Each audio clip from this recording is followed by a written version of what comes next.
I'm making All sure right. recording is on. You can't see how I have you guys set, right? No. Okay, perfect. All right. Marvelous. So everybody's good. Thanks for coming, everybody, on this beautiful Wednesday afternoon and evening.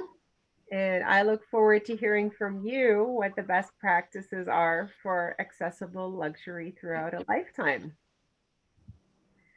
So I'm sure you guys all know me. Catherine, I want to hear about you, just to put you on the spot. I see that you're unmuted. What brings you to us today? I saw the little line around her a minute ago. We'll come back to that. So this presentation is kind of a reboot of a presentation that I did for the Voices of the Industry presentation for the Kitchen and Bath Association with several of my esteemed colleagues in the industry. And I love to collaborate with other different branches of the design and build arena. So I live in Rochester, New York with my two kids and my fabulous husband and our elder daughter, Mia, who was 4 years younger on this picture. She has pretty severe autism and loves all things musical and likes to speak with her assistive talking device. We've also had our home sort of reimagined with different stickers and sticky notes and best practices for her to be successful, such as PEX, which is a picture speaking system that is for her tasks of daily living, and that works quite well for us. So Louis Delaware is one of the co-founders of the Living in Place Institute. And on the bottom left there, you see his co-conspirator, Eric Listu. And they thought, hey, why don't we build a book and a manual for design and construction personnel to move beyond aging in place and universal design. And they got together, and the rest is history. We now have over 800 certified living in place professionals all across the world, including Japan, including Ireland and Greece. And we're working on getting some people in South America that are getting certified right now. Lisa Wood is an interior designer from Texas. She lives in North Carolina now, and she did extensive research for how design and real estate works together successfully. And I know a lot of you are also from crazy markets where stuff is going quickly and above ask, and the things that are in mint condition are absolutely handily getting those prices. And then Ryan Hurd is one of our integrators, and he's done part of the presentation with all things technology, which technology can add a lot of dignity and respect to the design and build process, and also how somebody navigates the space. Because you don't have to get up necessarily and trip and fall needlessly when you have your Ring camera at your front door, or if you want to turn the lights off, you can use your Philips Hue system. And then Ebony Stevenson is one of our social media influencers and a fabulous interior designer and the NKBA Virginia State Chapter president, as well as one of our ambassadors. And she's a real spitfire, having earned not only the 30 under 30, but also the Professional Remodelers 40 under 40 awards. She is definitely a force to be reckoned with, and she contributed this awesome case study that you'll see at the end. I really got to thinking about this before I became a parent, while I was still in design school and while the Ontario College of Art and Design was going through a huge reimagining. And I was a little bit upset that an architect out of London got the commission to redo the environmental design area instead of one of our local esteemed Toronto architects. But nonetheless, because it was a institution of learning, that everything had to be designed according to the ADA. And I really feel like they could have done better, because part of the design is this exceptionally long escalator. And basically, that's not very accessible for people if they have to go and use the elevator and miss all of that. So, it's basically civil rights and disability rights are very closely aligned. And what are some of the disabilities or other abilities of the differently abled community? There's autism, which, like I said, is very close to my own household, mental health disorders, which a lot of people have brought to the forefront, especially with us all being shut in, intellectual disabilities, either by birth or by trauma, multiple disabilities, orthopedic impairments, other health impairments, emotional disturbances, learning disabilities, and speech and language impairments, as well as mobility impairments that could result in the use of assisted devices, the deaf and blind community, deafness, hearing impairment. Some hearing impaired people would like to be referred to not as impaired because they don't see it as a limitation, and then visual impairments as well. So we now have a situation where finally it's becoming into the mainstream that the differently abled community has contributed a lot to our society, and that they definitely have rights, which we as interior designers can enhance and support, that they can manage their own money, make their own schedules, decide what to do with their days, have privacy in their homes, take part in the community, keep themselves safe, have their own friends, choose their relationships, follow their own beliefs and religion, vote for their own candidates very privately. Right now, it's very public, and that needs to be changed. Creating their own goals, exercising independence, and making their same choices as everybody else can. And it's their life, and they should be allowed to do whatever they can do. So I'm just gonna check here. Let me open the chat box. All right, I'm glad somebody that's Terry wrote, I love that t-shirt. I was born awesome, not perfect. And I think we can all really go with Luther on that one and concur. We are all imperfect in our own way. All right, let's get this next slide going here. Oh, I guess the chat got rid of that. There we go. So the ADA recently became 30, to not much fanfare since we were all sitting on our couches binge watching Netflix. And hopefully we were able to reach some of these shows. The movie Crip Camp that was done by Barack and Michelle Obama is absolutely delightful. And if you haven't had a chance to see it, absolutely watch it, because it shows that they are different and not less. And then there's just so many conditions that can throw a wrench in our ideals at any time. My husband fell on his shoulder and had extensive mobility issues for over 6 months. And he was able to put himself back on the mend with medical science and has regained most of his usability. Glaucoma, we need a way more lighting. That at 60, we need twice as much as we had at 30. So those are conditions that we can definitely design into spaces, as well as wellness.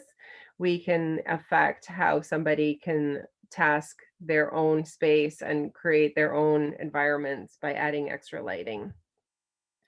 A lot of collaboration, as you can see here. We're noted that we have a lot of living in place professionals that are allied, as well as the Interior Designers of Canada, the remodelers, the home inspectors, as well as senior advisors and occupational and physical therapists, as well as the home builders themselves, which a lot of home builders are now more open to a zero clearance or going back to the ranch style homes. The VA actually in America has amazing grants available for the disabled veterans, and a lot of people are not aware of what actually is available. And I'm also an ambassador for Design for a Difference. So if you haven't had a chance to check that out, it was founded by Mark Brunetz. And basically, we went into different charities and we help those who help others. Habitat for Humanity, founded by Jimmy Carter, is an excellent path to homeownership, as is the Neighborhood Assistance Corporation of America, which is funding that will allow people who were left out by the mortgage crisis and the subprime lending crisis. They now have an avenue for creating their own spaces with remodeling loans, and they can purchase properties up to a 4-family, so that the generational wealth that was not accessible to them is now accessible. And that's where good design comes in as well, because we can create some of those units as being accessible, and now you can create some multi-generational housing. So the first segment of this is Louis was presenting on LaDonna Erickson's Forever Home. And LaDonna is an amazing human being. Definitely friend her on LinkedIn, follow her social media, and check out her website at foreverlivinginplacehome.com. She is a science and chemistry teacher that became an interior designer and built this gorgeous home that you're about to see. So as you can see, the young lady here at the bottom with the double twin stroller would be able to enjoy this automatic drop-down door sweep just as much as somebody that was using a wheelchair or a walker or had any other kind of mobility impairment. And also the nice wide entryway and the glazing so that you can see from the inside who's at your door is very handy. And also the overhang to shelter this because it is in Nebraska and it is very windy there. So on the interior of her home, she's kept it a very open concept, and she's done colors to contrast.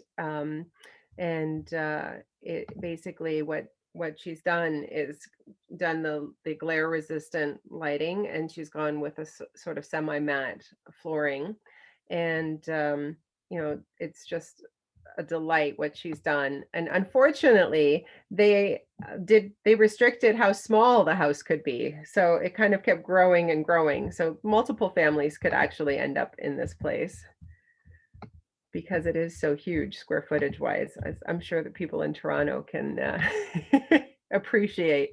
So on top of the high contrast between the floor and the walls, there's the outlet heights at 24 inches. And we would love for this to be the new standard because it's just easier to reach and it makes sense not to have to bend and stoop. Also, the outlets, the light switches, the placement of those, you can really make it more accessible. In the kitchen, multiple height of countertops, raised dishwasher, double handles on the refrigerator, lots of drawers, the touchless faucets, again, the lighting control, and just slip resistant materials, and making sure that you have enough space to navigate between the two counter spaces in the kitchen. And there's LaDonna. And one of the other things that she did was make sure that the hardware doesn't catch you, because who's gotten caught on the very fancy hardware as you're trying to go by with a purse or something, and then you end up dropping everything and get snagged. And having everything in its place and a place for everything is another really great feature. In the hallways, double handrails, again, is really great, as well as 48-inch minimum width hallways. The first time I ever saw a home with 48-inch hallways was for a gentleman who had remodeled his home for his wife who had Lou Gehrig's disease. So that was really quite lovely to see, to make sure that everybody fit in the hallway. Having personal hygiene seats, grab bars, whether they're hidden or integrated or look like towel bars, is a really smart idea. And just having all this wide open space, and as you can see, the lighting, it's fantastic. Linear floor drain to really catch all the water, and I know everybody from Toronto is used to all this stuff, so I'm probably not telling you anything new other than now you can sell it as a living in place feature. And like I said before, Lisa Wood is also a Spitfire. She's on Clubhouse if anybody wants to find her. She's really connected quickly to the entire community. And one of our other Living in Place ambassadors, Linda Kafka, and our friend Maria Stapper-Fenny, we're actually doing a marketing forum tomorrow as well for Living in Place community. And she really did a lot of research to showcase how a staged home and the relationship with a realtor will help a client get a home for a lifetime. So we all know the stats. It sells for more money and quicker. We see it on HGTV, and make a house look great, make everybody feel happy. We have a bunch of designers that sort of emulate that HGTV experience. And I will open it up now. Does anybody have any experience working with a realtor or with a builder on a sort of staging or model home? And has anybody sort of come up with any solutions or strategies of how to connect with them, or is mostly everybody a commercial designer?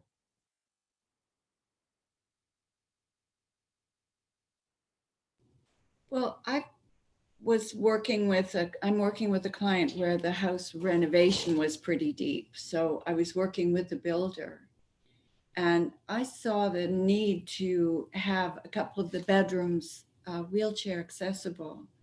The client has aging parents and he kind of wanted them to move in with him.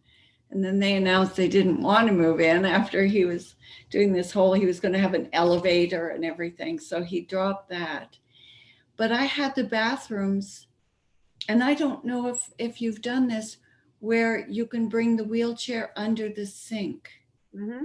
and so I thought that really made sense anyway, because you know,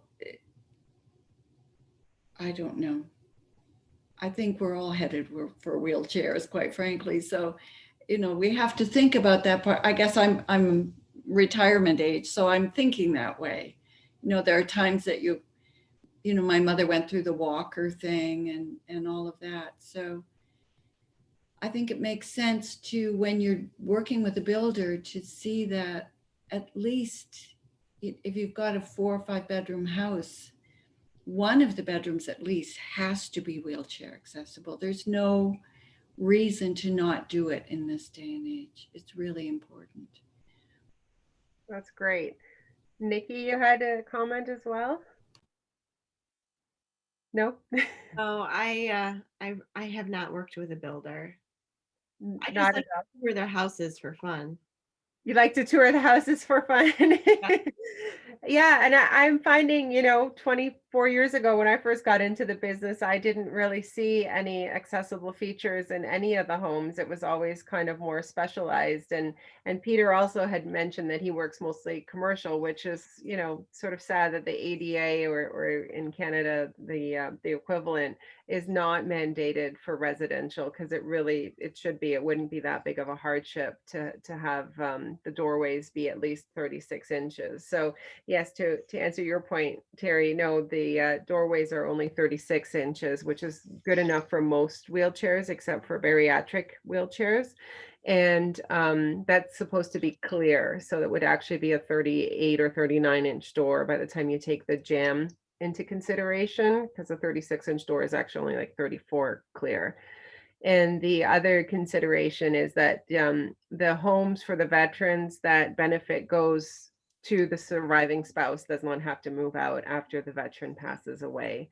But there's $180,000 for a disabled veteran, and that includes any remaining World War II veterans and Korean War veterans that have residual diseases from that would be now in their 90s and hundreds, and any of the veterans from Vietnam War, of course, any of the Is it strictly for the veteran itself, or if the is the benefit strictly for the veteran, or would it be like for their spouse and children, depending on if they need it? well, the benefit is to the veteran to Okay. modify the home for their lifetime. But Okay. like I said, they can be, if there's certain criteria.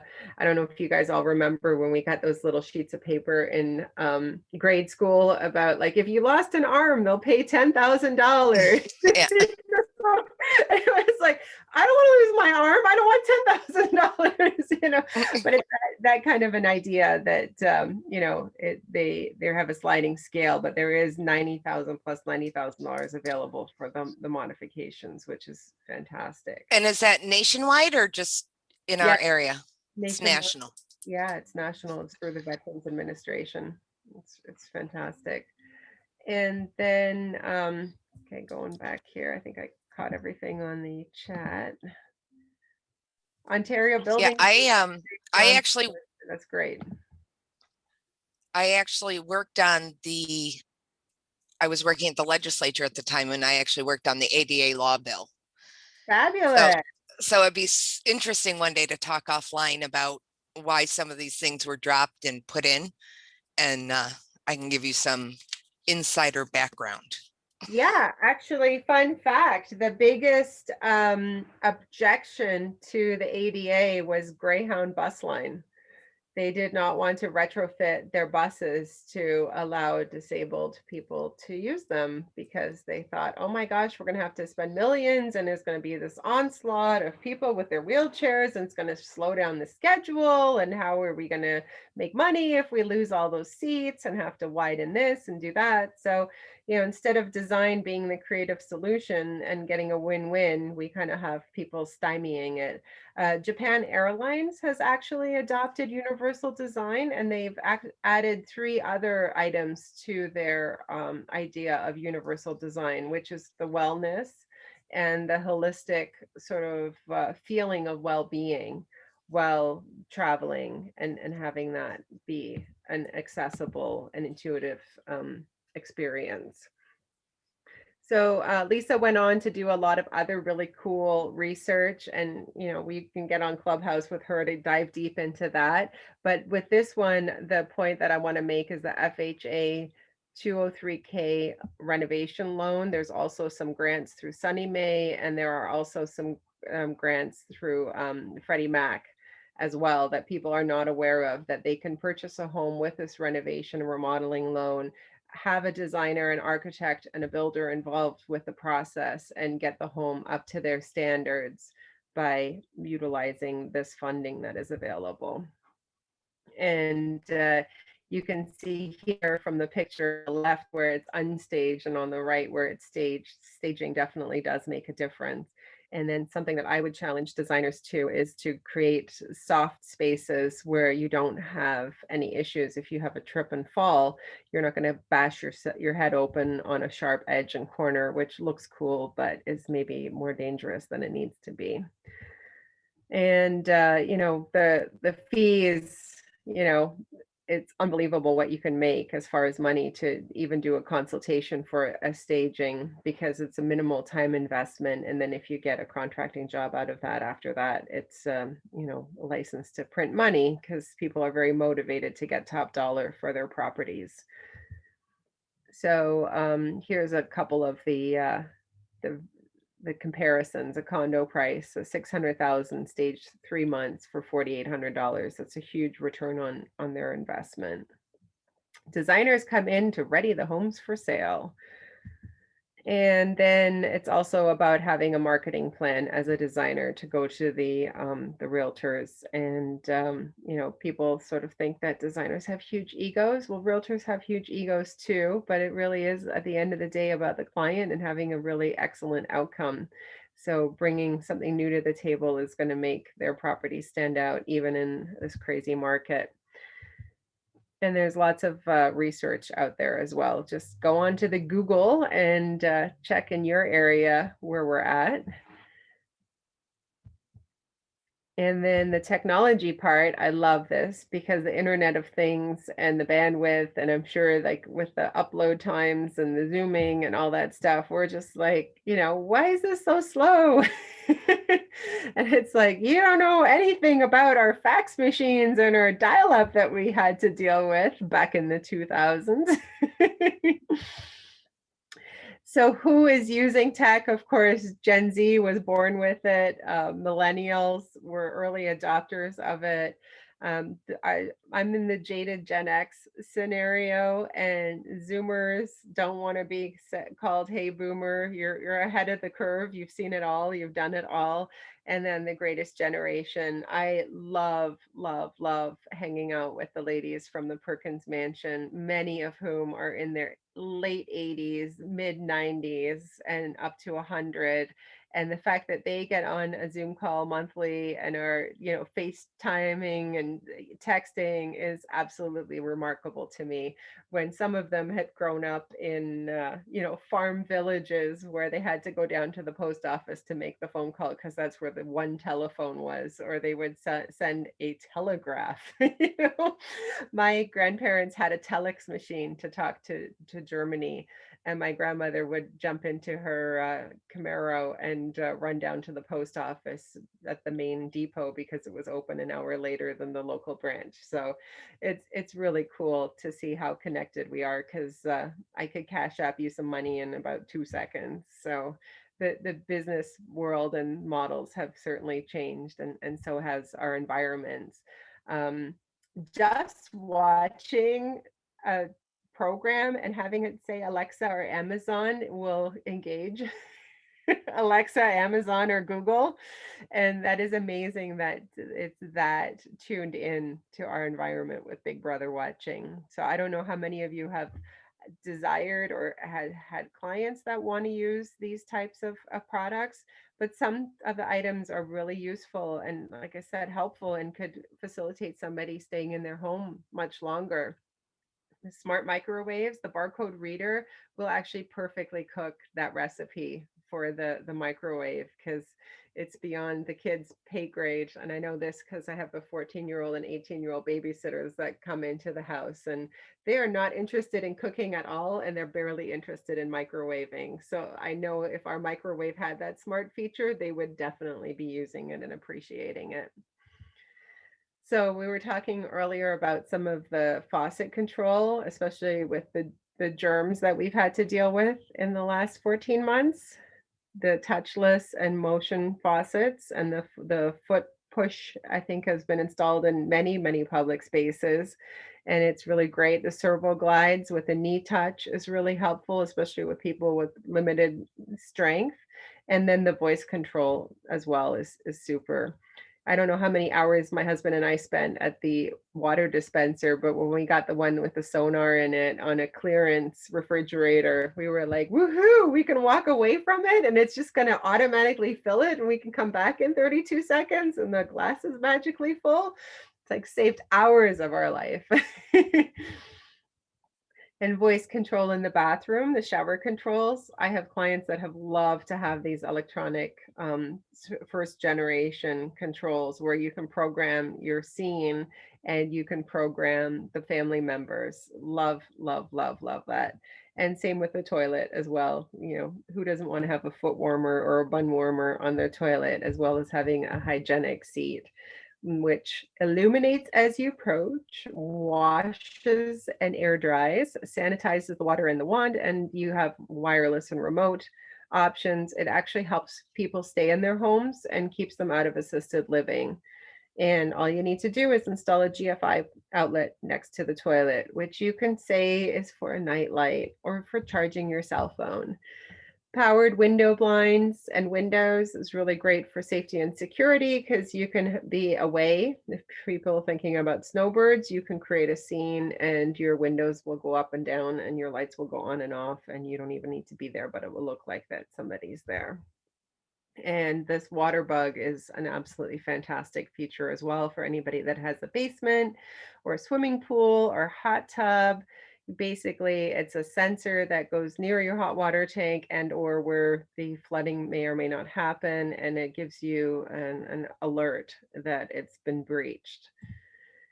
And then also cooking appliances, which is great for people who are, you know, limited in their ability for cooking. It not only learns your cooking habits, but it gives you the security in knowing that you're not going to have anything running dry or overflowing and causing a fire. And then smart speakers. Who has smart speakers in their home? We love them. Love, love, love. But like I said, they do kind of chat with you whenever they feel like it. And you can have them in plain sight if you want them to be cute and proud. It's good to have some contrast and some levity and some fun. And last but not least, I'm just going to run through Ebony's case study here. And here's the before. We've all seen this bathroom. It's like, woohoo, it has 2 sinks, and then it has that separate compartment, and then maybe it has the closet in there too, and that fan is probably 50 CFM, and maybe at one point it got upgraded to 100 CFM. Pocket door is not really that private, and I don't know who ever came up with the idea that 24 inches needed to be the standard for a bathroom door, because I am a large woman and I do not fit through a 24-inch door on the best day. So it's, it's causing a lot of elbow bruising, but so 24-inch doors, making them wider is a great idea. So what she did was she got it out of the room and she lowered the receptacles and switches and put the toilet in a better location, and definitely changed to a more private 36-inch door with a lever handle and no lock because this gentleman needed to have a caregiver. So there's the end result with the zero clearance shower. Again, Toronto people in the house already have this. Also tiles all the way up to the ceiling. This is more prevalent, I know, north of the border than it is down here in upstate New York. And having a lot of accessible counter space and increasing the size of the shower is also very helpful. I am a big fan of staying with a curtain rather than a piece of glass, again, for safety and security and balance. It just makes a lot more sense, especially when you're moving assistive devices such as shower seats and or walkers in and out of the space. You like that, Lois? Yeah, I mean, you can always put a more beautiful curtain on top of that one if you want to hide the utilitarian curtain. Exactly. You can put a dressy fabric over top of the plastic liner or nylon liner, but the glass is also very difficult to keep clean, and just getting everything out of the way. I'm in a condo that was built by Ciccone Simone, if you know them. Oh, yes, yes. And I have a deep tub with glass on top of it. And I cut my finger and I haven't been able to turn my water on and off in the shower or click off the drain without stepping right into the tub. And I fell once trying to get in and out because of this. I've got a bruise on my knee that you wouldn't believe just before we're about to go into, showing legs under dresses instead of those thick winter tights. And yeah, I just don't like it. This everything accessible, open in and out of the shower is wonderful for every age, let's face it. And So so I agree with you. The shower curtain is really, let's bring them back because this glass, I can never get it clean enough. no, it gets etched. We actually have a gray tile floor, and my husband likes to use the Irish spring soap, which is the worst. And he uses Head and Shoulder shampoo, which is the worst. Those two items, I might as well take it like a crayon and just draw on it because it just does not rinse off. As I scrub it with Dawn, I use the magic eraser. The cleaning people come in with their fancy, industrial cleaners, and it just never looks clean between cleanings. And he went with a solid color tile. And I'm like, you're not listening to your designer wife. It's gonna look like Or the glass tiles. I'm working with a client who wanted to put glass tiles in the bathroom. And I said, you've got glass tiles in your shower and they'll just be, etched. They'll be etched very quickly. yeah. And, they decided they couldn't find a new place to buy. In London, England, they just couldn't find, it's really hard there they don't have the real estate coming on the market like we do. No, and So we'll hang on to it for a lifetime. So they've renovated. So, those glass, I don't like the glass tiles. Anyway, the grout it's like mucky looking through and everything. I don't like them. Yeah, I've got them here. I'm living with them, but. Yeah. Nikki, you had an experience with a particular soap too?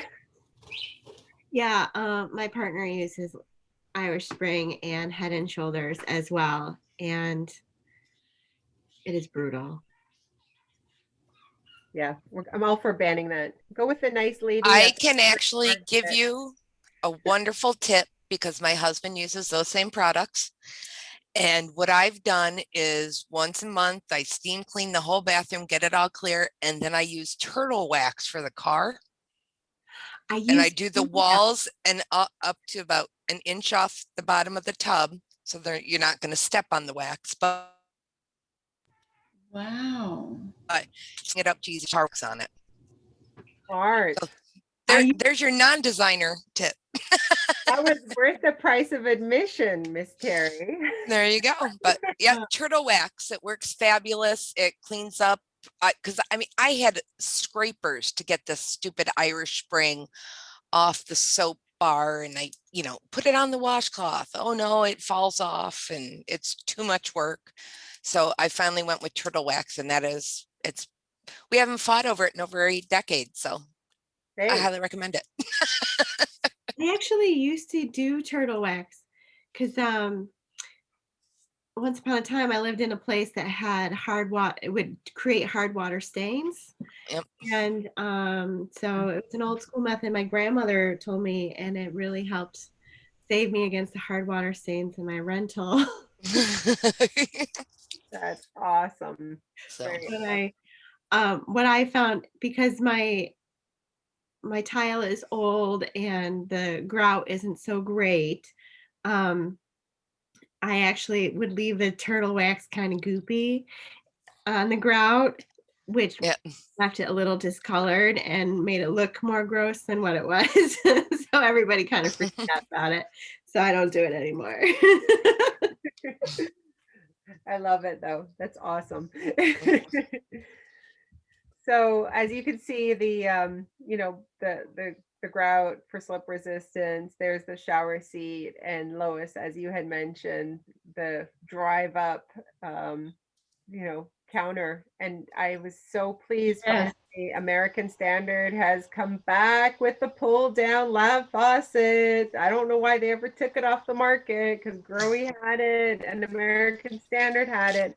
And it is What kind? finally American Standard has a pull down lav faucet again, because so many people want to just touch up their hair without going in the shower or Hmm. taking care of an elderly loved one or a child that doesn't particularly need a shower or a bath and might be confined to a chair or other assistive device. And now you can just wash their hair and rinse them off right at the sink, which is just huge, especially if you've got the knee space underneath it.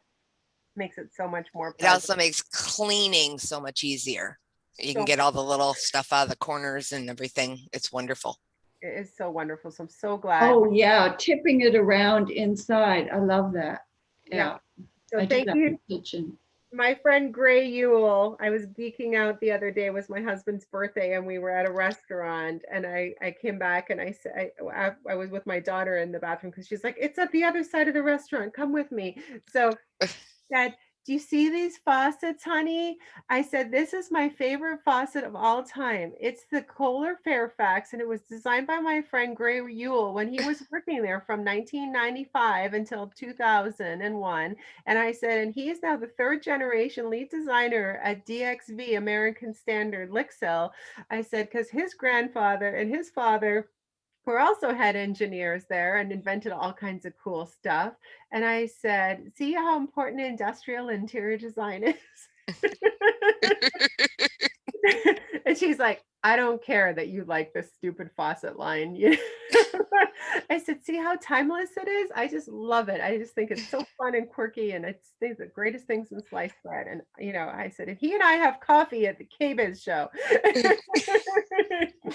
And we get a private tour of their amazing things that they're always innovating. So I'm super happy about that. There are actually handheld shower heads on slide bars that are rated as grab bars. So look out for those, because that's a fantastic feature as well. And the grab bar is for the client and the caregiver, because if you're holding a slippery, wet person, you need to have some place to steady yourself as well. And then the vanity with a rollout shelving, just to be able to reach things in those far corners, is really handy as well. Heated tile floors in showers, again, easy to keep clean, perfect for people with neuropathy. Rocker switches, easy to hit with an elbow if you don't have the integrated voice control. Exhaust fans with timers to make sure that they stay on for a long period of time. All the grab bars, all the towel bars are grab bars as well. And you can see there the double one is that's the way to go, because when somebody goes to grab onto the grab bar and it has a towel on it, now you're going to slip with the towel. So having it be a double where the top rail is clear, that is going to make sure that that doesn't happen. I'm also a huge fan of putting towels on hooks and having those kind of tucked away in a spot where every individual person in the family can have their towel for the 2 to 3 uses. And that way you're not mixing them. I'm also a big fan of color coding things for busy families and giving dedicated spaces to people, whether it's a drawer or a shelf, so that everybody's toiletries can be in a caddy and then they can bring in their own flavors to the shower and then not clutter up the whole space. Because again, if you're kind of flailing about, you might not want to be, pulling down 10 bottles of shampoo while you're doing that. And then LED lighting can now be controlled quite easily as well, and energy efficient fixtures. And this client did call Ebony and was crying because he was 94 years old, and he told her verbatim that he felt like he gained back his independence and manhood. He felt like the head of the household again, that he was back Charles in charge and the boss, and he felt a renewed sense of dignity and pride. And isn't that really why we do what we do? We protect people's real estate investments, and we protect their asset by updating it and keeping it not only ready for the market to pass on to somebody else, but to actually enjoy through a lifetime, create those memories, and provide a safe, healthy, comfortable environment for everybody to thrive and be their best selves. And last but not least, here's the pictures and the contact information for everybody. And I was so just thrilled to be able to put this presentation on for you guys tonight, and hope that everybody got something out of it. So if you all want to share really what is your goal and what questions can I answer for you, I'm here for you. That was really informative. Thank you. Well, great, Danny, that's wonderful. I've got like 4 pages of notes in front of me. One of mine is mostly on best resources for people who are going blind. I So- guess she's physically independent, but her sight is failing, and that's where she's feeling the most restriction on her independence. Yeah, and that is a clutter-free environment where she's basically in charge of where things are placed, and that everybody who assists her knows that it has to absolutely go back in those places. So something like sharp objects need to be in things like knife blocks or special drawers that have the holders in them for the knives. And the lighting conditions, as well as having audible things. So definitely having the Google Home or the Alexa would help her a lot with some of the lighting and the controls. And the Ring cameras where she can speak rather than having to see who's there. And again, the tripping hazards have to go away, and all sharp edges and corners need to go away. Handrails and hallways are helpful, as well as a second rail on the staircases. And other than that, just like an audible alarm and or a bed shaker for her alarm clock, and some kind of wayfinding, whether it's a texture or a handrail to guide her to the commode. And definitely making sure that all the sharp edges in the bathroom are minimized and the trip hazards. So, having an open shower would certainly be helpful. By nature, the hand showers, the heads are plastic, and a lot of people were like, oh, that's cheap, why would you do that? And it's like, well, because when it falls off the holder, you don't want it to knock you out. That's why the new ones have the magnets, so that they just pop right back into where they need to go. And then, now the designers are a little bit more in tune with the size of things, like the knobs on things are a little bit easier to read and more chunky. And like I said, some of the grab bars are actually the slide bar themselves, because where are you going to grab? You're going to grab the things that are easy, and you don't want that towel bar or hand shower rail to come out with the person. Right. Does anybody else had any kind of field experience other than what Lois had said? Which, again, like Ciccone Simone is like the be all and end all in Toronto, is like Yabu Pushelberg. Those are like the big rock stars from the 90s. You know, who's the other gentleman? I can't even remember. Brian Gluckstein.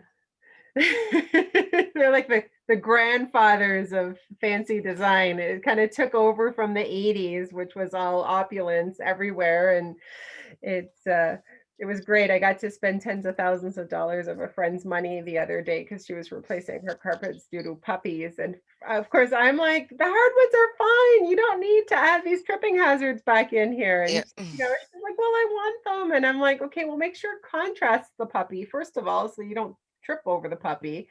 And second of all, like, you need to make sure that it's going to make sense to spend all this extra money, you know, because if you're just basically causing a trip hazard, what's the point? But we were talking about the carved carpets from the late 80s and early 90s. And I'm like, yeah, and in the corner there was this little like loop-de-loop and colors if you wanted to for the same price. Yep, good times. Look, Danny, I want to share a feature. Now, I didn't make my bed today. That's okay. You're allowed to know. And yeah, so I'm going to show you what Ciccone Simone did. I live in my building. There had to be by law 14 units that were, you know, wheelchair accessible. Mhm. And I didn't realize that that was what I got as a unit. And, you know, all the plugs and everything are hidden behind artwork because they're high and stuff. One plug in each room. But I'm going to that. Do you see the sliding doors? Yes. So the bedrooms in these condos are tiny. I have what I call a concise space. Okay. This is what they did for an accessible bedroom. Instead of having a door, I'm standing in the so-called living room, Yeah. and I've got these pocket doors that go back and go back so that a wheelchair can go on either side of the bed. And that's the queen wall size bed? opens all the way up. And the other units have a little doorway from the living room into the bedroom. And what you get is, you know, a long, narrow, skinny living room, and then, you know, the bedroom. So why I liked this unit was that from here, I have the end of the living room and I have the bedroom all with windows and light, and it's all open concept at the end. Yeah, gorgeous. So it worked out really well, but that is for accessibility. Having the bedroom not have a door, especially these little tiny bedrooms, you've got room for the bed and a little walk space around it. To have the whole end of the room open up like that, that was the best thing I think they came up with in these units. And That's only the accessible units have this. But that should have been a design feature for all the units, like you said. It just makes more sense, and it makes it more flexible, because really you're going to be in your space, mostly you and whoever you've invited over. And That's right. And if I don't want them looking in the bed, you know, if it's one of those things, I just close those. So but for me, it's a 1-bedroom, so it's open all the time. Absolutely. So it was a very good feature, and it is an accessibility feature. So I thought that might be worth showing you. Thank Yeah, you they for came up sharing with that. That was excellent, for sure. Anybody else try anything? My mother really liked the double bar. They were going to make their bathroom more accessible, and they really liked the double towel bar. So she hung it really high. Got it. So it's not saying it's purpose, but it looks pretty. Okay. It's a start. At least she has it. Hopefully the wall's blocked, or you can use a wing it. They put it on the side of their cabinet. So they have a cabinet pantry where they basically took the same cabinetry that they had in the kitchen and they purchased some of that and put it in as like a standalone pantry so that it coordinates back and forth room to room. Yeah. And they hung this on the side of that. Got it. So it's not going to save anybody. But it's a baby step. So Peter, you said Danny, I have a question. yeah, go ahead. I was helping my mother's cousin who wanted to age in place, and she never went to a senior's home. And she was a big woman, and what they put in for her, I didn't come up with it. I guess whoever she hired to help her with that, nursing people, came up with a vertical bar between the ceiling and the floor beside her bed. Have you heard of that? Yes. She could take a hold of the bar and get up out of the bed and into the bed with a pole, really a vertical pole. I don't see that very often. Do you use that? You go to medical supply places and you'll see all the cool access features. So it would be a fun little like aside to go and check out all the different things. My mother-in-law fell and broke her ankle on my father-in-law's birthday. And she had a very adorable little powder room on the main floor with a cute little pedestal sink with a lovely English brass hardware that all patinas. But this little tiny round front toilet for a very tall woman was not going to serve her purposes to be going up and down into a seated position. Of course, while I would have preferred for her to also have a high seat because of being able to just push a button as opposed to trying to then navigate, trying to find the tissue. I was able to deliver a raised seat that did have the elongated feature so that everything would land where it was supposed to land, and that she was able to lift herself up with the integrated handles. Because I said that's one thing for you to want to be independent and make it look like you're not injured, but you don't want to cause a back or other bone injury or a strain inadvertently while you're trying to heal your ankle because you're too proud to pull yourself up properly.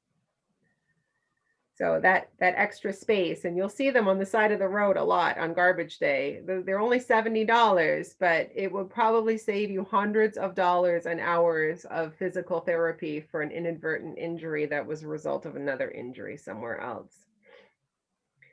So Peter, you have something to add in your commercial world? Like what are you seeing that we should be incorporating residentially?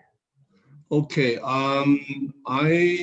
I'm not just only design, I also apply building permit for every job. So quite familiar with the building code 3.8. So their requirements just like Bible, okay? Mm-hmm. So the challenge of every project, the examiner, they ask first question, barrier free, universal washroom, height of the sink, grab bar L shape, we are not horizontal one, okay? So all kind of this requirement they need. So it's very straightforward, okay? Second question, they ask fire safety, building safety. So all the time, this I think the building code apply for both commercial and residential. So I'm not doing residential that much. And I doing mostly restaurant, hospitality, the space, example, the space behind the bar, the service bar is 3'8", the traffic distance, everything, the barrier free shower, the curb ½ inch, not more than that. The size is 5x3, and in front of the shower is 3 feet. So those kind of regular building codes. So we need to be very, very accurate to put on our drawing design, the planning. So I would say 80% they ask building barrier-free or kind of universal design. So it's not new to me. So I know what what detailed requirements. So I think that's the same for the residential. So, but I'm not doing residential design. So in Ontario, very straightforward, very strong, and the bylaw. So then as a designer, we need to know barrier-free universal design. Yeah. That's great. And that was a good point you made about the L-shaped shower grab bar as opposed to the horizontal one. Because in the ADA, there's actually a requirement for one behind the toilet as well. And Yeah. then it's a good practice to do the vertical one. So that would mimic the L-shaped one that is standard in Ontario. And I don't know why they haven't adopted that, because the vertical bar is actually for males to be able to steady themselves when they're facing the toilet if there's a lack of a urinal. There's not a lot of grab bars mandated around urinals, which should be, because that would be the same thing for somebody There's to steady themselves. there's a building code about the grab bar beside the urinal. Oh, good. And the grab bar before the old building code is in angle. Yes. Now it's an L shape. So also the L shape grab bar, the height, dimension, everything very precise. So the mirror should be angle, and the wash basin, the depth, the height, all the shelving, everything, and also the door. The door knob is a lever handle. Yes. Door, and also just the couple years ago, and the bylaw, they changed. All barrier door will be 38 inches, not 36. So now even the office is 38, not 36. So the pull and push, the door handle, the distance, the clearance, everything very precise, very straightforward. So 38 door now in Toronto, Ontario. So it's the most tough province building code. The other city, the other province, they don't care that much. Ontario very tough for barrier-free design. That's good to hear that it's finally becoming a new standard, because I know that when Vancouver was saying that all new construction for residential moving forward was to be a lever handle, that the design community was all up in arms about it. And I was like, they said moving forward, new construction remodeling. So if you have an 1890s building and it has a very ornate knob in the middle of the door, that's fine, you can keep that. However, if you remodel, you have to have crash bars, you have to have the easier access points so that it becomes simpler for people to navigate the space. And again, it's so frustrating when people are fighting this until they are in the situation where they're trying to maneuver somebody in a bariatric wheelchair, and they realize that 34-inch clearance on the old 36-inch door, that you cannot actually physically navigate that space. And in urban planning, it doesn't cost that much extra money to do curb cuts, and curb cuts are good for everybody. If you can avoid a slip and fall off of a curb, and if you think about some of the cities we've all been in where they have the old granite curbs and they're quite high and it's not level, or the stair treads are not consistent, we all have muscle memory, and we're getting larger as human beings, and a lot of the things, like Lois had just mentioned, like, don't you feel that the sliding doors is very reminiscent of a shoji screen? So now all of a sudden you have the connectivity of different spaces, and you have different uses of the same spaces. So we don't need to be so greedy with bigger spaces. We can just be more mindful and a little more cost effective by investing a little more money at the front than we're saving money ripping out perfectly good things on the back end by just, being smart about things. So because of the barrier-free building code, is by increase the cost, real estate cost. Say example, if you have the takeout restaurant or a small store about 500 square feet, you still need a universal washroom, which size is about over 100 square feet. Yeah, So that will be increase the real estate investment. So you need to rent a bigger space. And also the building department, they have the right to shut down illegal or even shut down a cinema because of you have so many handicapped seats. So it's very strong, very tough. So it's very costly. very costly. Yeah, it's Yeah. a lot of investment in the front end. And I think that the COVID shutdown and restrictions have really amplified the need for a more thoughtful design process at the beginning to sort of figure these sorts of things out. And you know, like you said, with the elevator getting thrown out with the client, that's all fine and good, but that elevator might have added more money on the back end for somebody for resale. You know, 40,000. I am designing a spa, which is with two different level elevation, about 36 inches high. yeah, So the client have to invest 40,000 to buy a handicap platform. I think is not Yeah. elevator. Otherwise, you need to build miles of the ramp yeah, inside the interior. So that very challenging. So it's that's exceptionally challenging. yeah. Yeah, So that's my experience. yeah. Thank you for sharing that, Peter. That's really great. Welcome. Yeah, and again, I think we can just be smarter about how we're doing things in the future and be more inclusive with the design, and then hopefully the prices will come down because it will just make more sense. I don't know why in the 70s and 80s people all of a sudden went bonkers, because in the 50s and 60s we had these wonderful post-war homes that were all one level and had fairly large size rooms and many with sliding doors and double doors and lots of windows and windows that were lower to the ground and lots of sliding patio doors out to open spaces and the connectivity and higher quality materials. And then in the 70s and 80s, we thought, oh, it'll be fun to have a couple stairs going this way. And oh, it'll be fun to have a vaulted ceiling over here. Oh, it'd be great to have a skylight over here, which then created glare. And then, oh, it'd be wonderful to sink the living room over here for no good reason. And let's put this like little appendage over here. And so now all of a sudden you had this like disjointed design and these split levels and these sunken spaces that basically made it impossible for people to navigate. And that's when we started having, instead of a few well-designed bathrooms, let's just do 2.5 baths. We'll just put a bathroom everywhere. And then you ended up with this tiny little cubby as low as 30 inches by 30 inches when I got into the kitchen and bath industry. And I'm like, who is buying a 30 by 30 shower? I mean, I've been in them in Europe.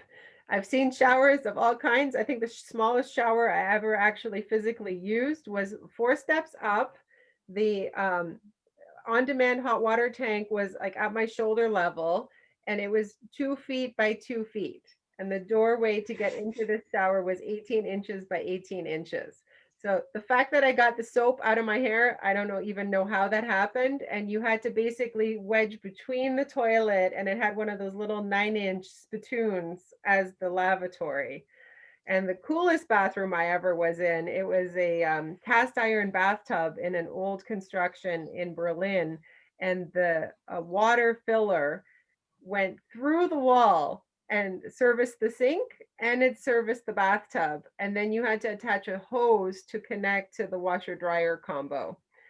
So the whole place had one cast iron pipe for the whole shebang. But again, one little tiny on-demand hot water tank that serviced the cast iron bathtub and the sink. So, you know, we can get creative with our space, and I really appreciate you guys for joining. I hope we get more than just the board next time, but you guys are awesome.